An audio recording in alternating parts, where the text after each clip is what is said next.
En el nombre del Padre, del Hijo y del Espíritu Santo. Amén. Buenos días, buenas tardes, buenas noches, dependiendo de donde quiera que se encuentre. Bienvenido a un programa de Yo Creo en la Palabra de Dios. Hoy estamos reunidos para estudiar, a ver qué Dios nos quiere enseñar en el Evangelio del día de hoy.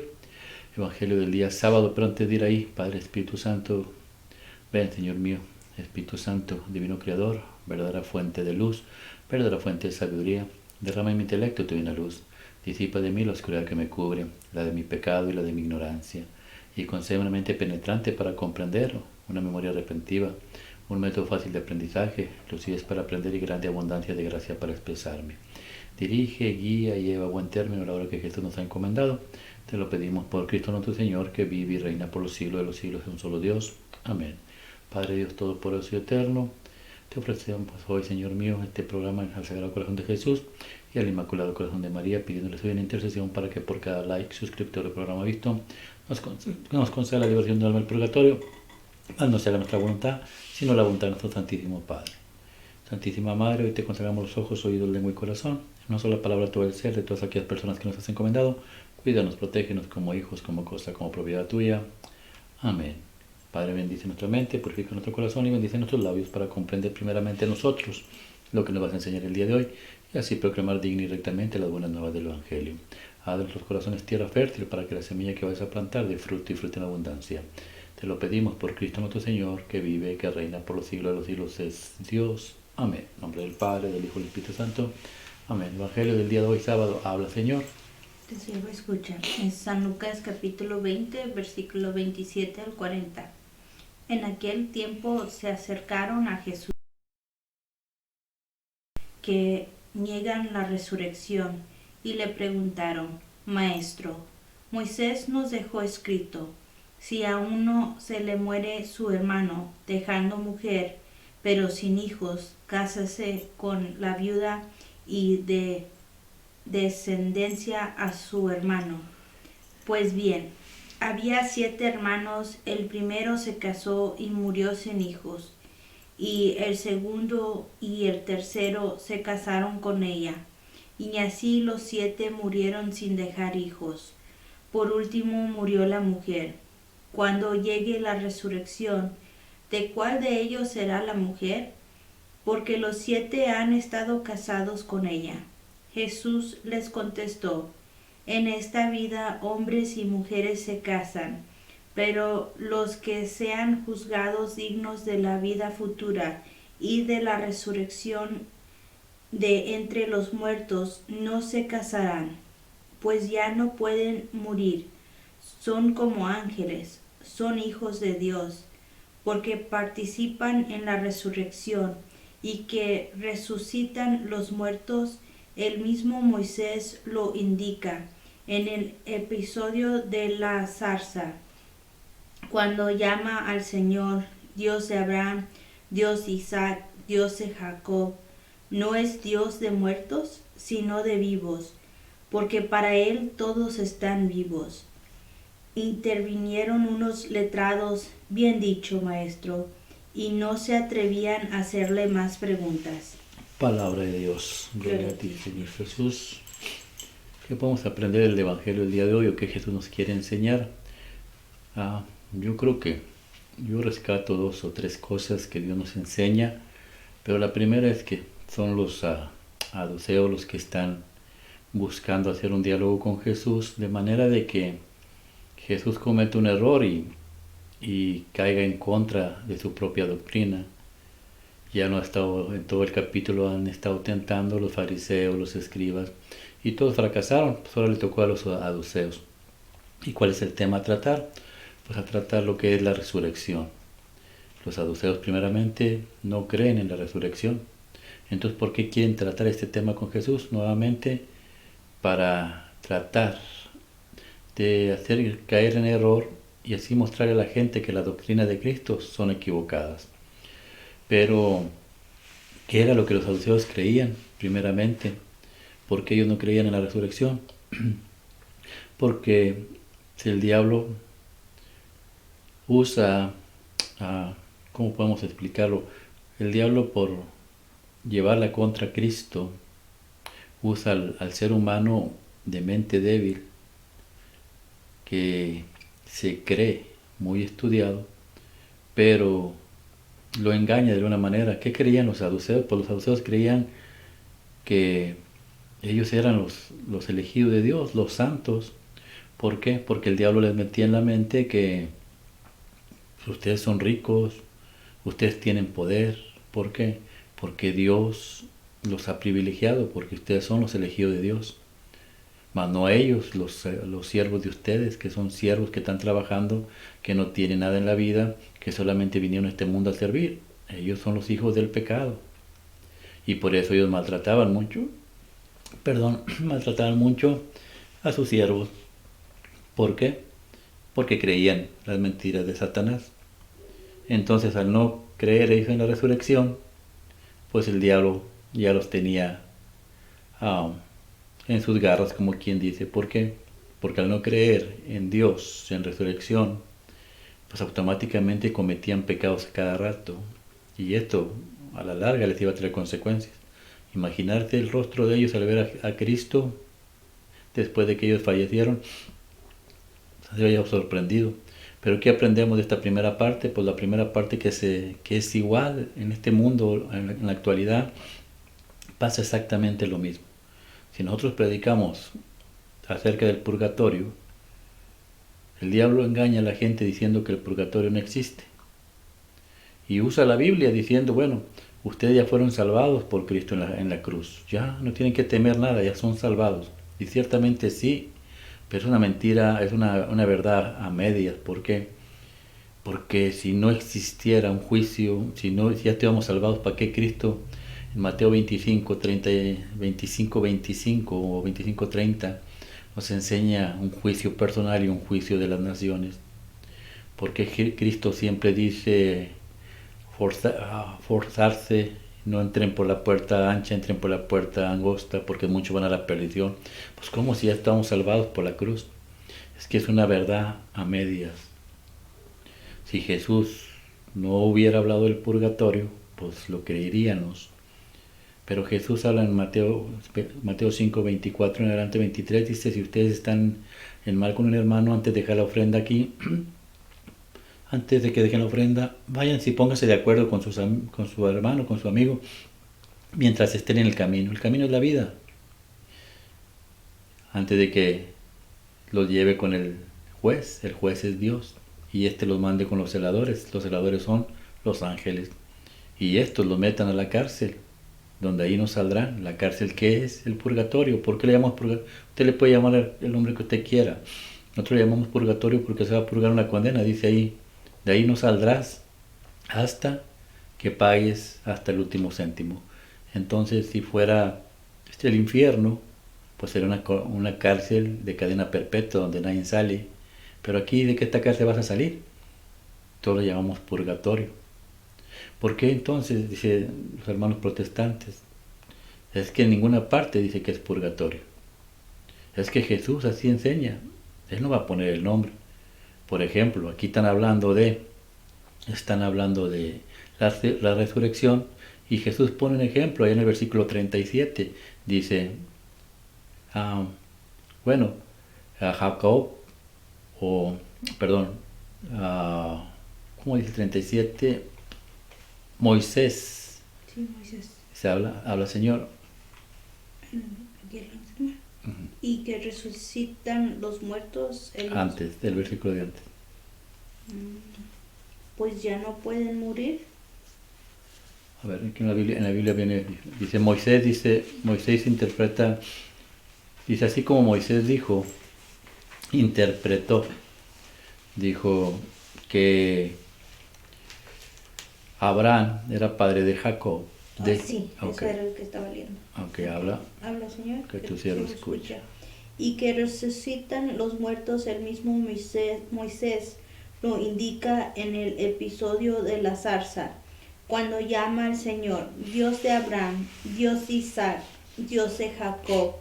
No es Dios de muertos, sino de vivos. Ok, palabra de Dios. Gloria a ti, Señor Jesús. Jesús menciona esto. Moisés habla, lo indica, pero en ninguna parte de la Biblia del Éxodo, en el 3, capítulo 15 en adelante, habla de una resurrección.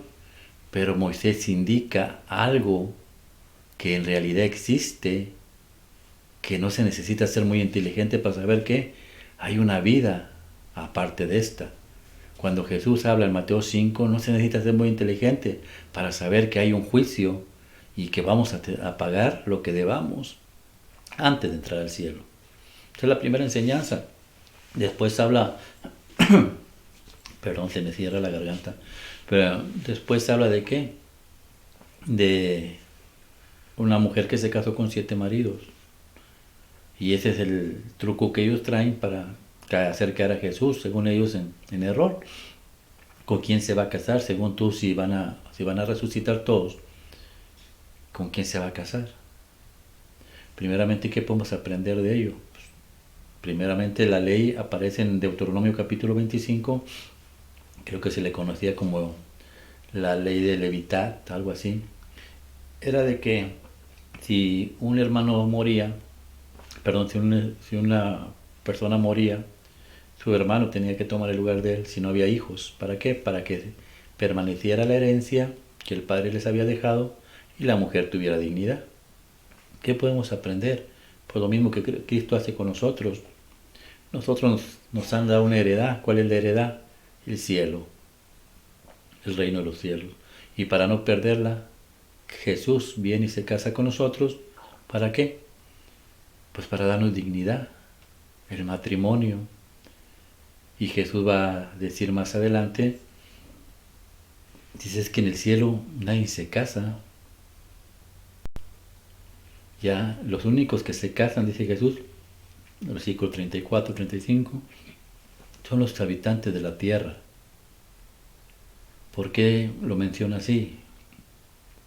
Porque en Génesis, cuando Adán y Eva es tentada, muchos dicen que la manzana y que eso. ¿Qué fue lo que pasó realmente? Pues se llenó de lujuria. El diablo la sedujo, le gustó lo que ella oía. Y fue y le dio a probar a Adán. A Adán le gustó y cayeron en pecado los dos. ¿Por qué? Porque lo sexual no es del cielo. El sexo no es del cielo. Y fueron expulsados a la tierra. Y el problema de todo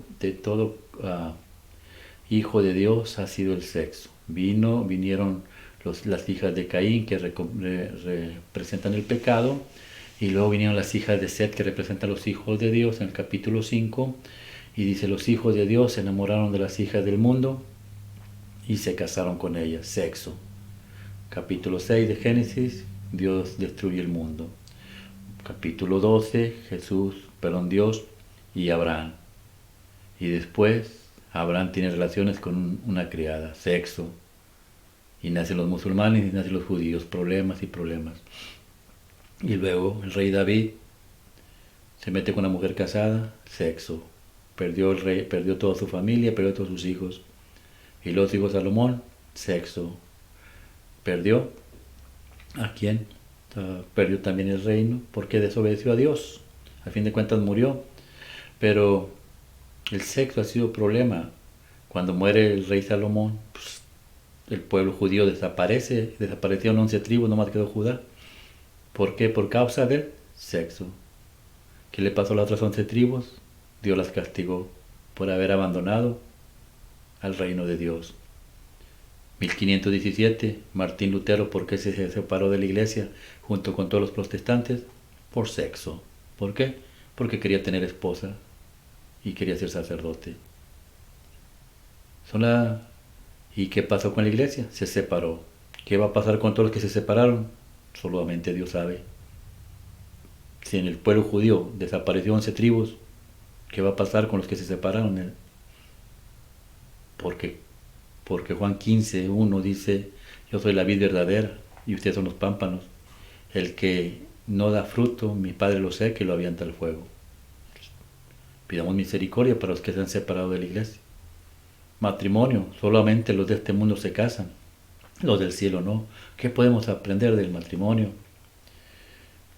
Que Jesús viene y instituye. De una vez le preguntaron a Jesús: ¿es lícito dejar a la mujer? Dijo Jesús: no. Entonces, ¿por qué Moisés no lo permite? Por la terquedad y necedad de ustedes. Pero en el principio no era así. En el principio eran hombres y mujeres, hombre y mujer, punto. No más nada.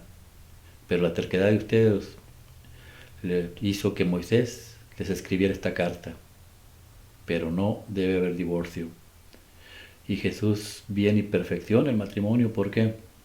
Porque ahora dice, si te quieres, en 1 Corintios 7, del 7 en adelante, dice, si te quieres casar, cásate. Yo te sugiero que no te cases, que vivas solo. Pero si no te aguantas las ganas, cásate. Por eso Jesús instituye lo que va a ser el reino de los cielos en la tierra. Sacerdotes que no conocieron mujer, religiosas que no conocieron hombres. Por eso Jesús dice en el versículo 35, los del reino ya no se casan. Entonces la Iglesia Católica es la Iglesia del reino, porque hay sacerdotes que no se casan y mujeres religiosas que no se casan. Nomás los del mundo se casan. Entonces las otras religiones que se casan son del mundo. Y usted dirá, bueno, pues usted es católico y ustedes también se casan, nos casamos, ¿no? Pues sí. Entonces, ¿cómo es el misterio del matrimonio? Jesús dice, si eres soltero, no te cases. Pero si no te aguantas, cásate. Un hombre soltero que no tiene sexo, que tiene todos los sacramentos, come el cuerpo y sangre de Cristo, está en el reino, casado con su esposo Dios, con su esposo Cristo. Los sacramentos de bautismo te incorpora al cuerpo de Cristo, confirmación, tú renuncias a Satanás, como dice Hechos de los Apóstoles 8, del 12 al 14. La confesión de los pecados te mantiene limpio de pecado, de pensamiento, obra y omisión, o pecados mortales, como dice San Juan capítulo 20, del 20 al 23. Y el cuerpo de Cristo, la Eucaristía, nos saca del pecado. Dijo, comer y beber todo de él, esta es mi sangre que será derramada por ustedes y por muchos para el perdón de los pecados. Sin sangre, pues no hay alianza. Entonces, si estás soltero, mientras no tengas relaciones sexuales, tú estás en gracia de Dios. Pero digamos que te casaste, bueno, pues Dios, si el diablo instituyó el matrimonio, instituyó el sexo, pues Dios lo va a santificar. ¿Cómo? El hombre y la mujer deberán tener los sacramentos y luego recibirán la bendición de Dios. Y los dos, el día del matrimonio, harán una alianza donde recibirán el cuerpo y la sangre de Cristo y están bajo la gracia de Cristo. Entonces el diablo ya no tiene poder con ustedes. Cada vez que tengan sexo, ustedes están bajo la gracia de Dios y es del agrado de Dios. Mas no así aquellos que no están casados. El diablo astuto, la Iglesia Católica enseñó todo esto por 1840 años y después de la Guerra de Francia, pues entonces dijo el diablo, pues si quieren que se casen, pues que se casen, pero ahora por él, civil, y instituyó las leyes civiles. Y esto ha sido la guerra del día. El diablo quiere a fuerza de que la gente no se case, que la gente no se acerque a Dios, que la gente crea que las doctrinas son falsas. ¿Y cómo? ¿Dónde está Cristo? Pues Cristo es la Iglesia Católica. Se trata de separar al pueblo de Dios de la Iglesia Católica. ¿Para qué? Para que no alcance la salvación. Y al no alcanzar la salvación, pues no hay resurrección. Pero bienaventurados ustedes que confiaron y creyeron en Cristo. Porque la promesa de Dios es, ya no hay muerte. Ya no, solamente hay vida y gozo. El matrimonio nos lleva a la resurrección. Por eso hay que estar limpios y puros y seguir el camino de Dios. Cuesta, sí, pero vale la pena. Si no hubiera ni un corredor, gana una corona o un trofeo sin esforzarse. Tiene que luchar, tiene que estar en la batalla, tiene que prepararse. Entonces usted quiere estar en la resurrección, prepárese, luche y más que nada, coma el cuerpo y la sangre de Cristo para que lo fortalezca en el Espíritu y así el enemigo no tenga poder para con usted. Que Dios los bendiga en el nombre del Padre, del Hijo y del Espíritu Santo. Amén. Y lo que hemos aprendido el día de hoy revolvió en sus corazones. Es Jesucristo hablándonos la manera de llegar al reino de los cielos por medio de la resurrección. Es tan simple. Una vez Jesús le dijo a unos santos, hay dos maneras de llegar al cielo. por el camino de la misericordia, que es la Santa Iglesia, Cristo, la Iglesia Católica, sus mandamientos y sacramentos, o por la justicia de Cristo, que no es recomendable, porque va a pasar lo que pasó en Mateo 5:24 en adelante. Entonces usted escoja, pero yo creo que nos vamos a ver en el cielo, unos por el camino largo, otros por el camino corto. Que Dios me los bendiga en el nombre del Padre, del Hijo y del Espíritu Santo. Amén. Que así sea. En nombre del Padre.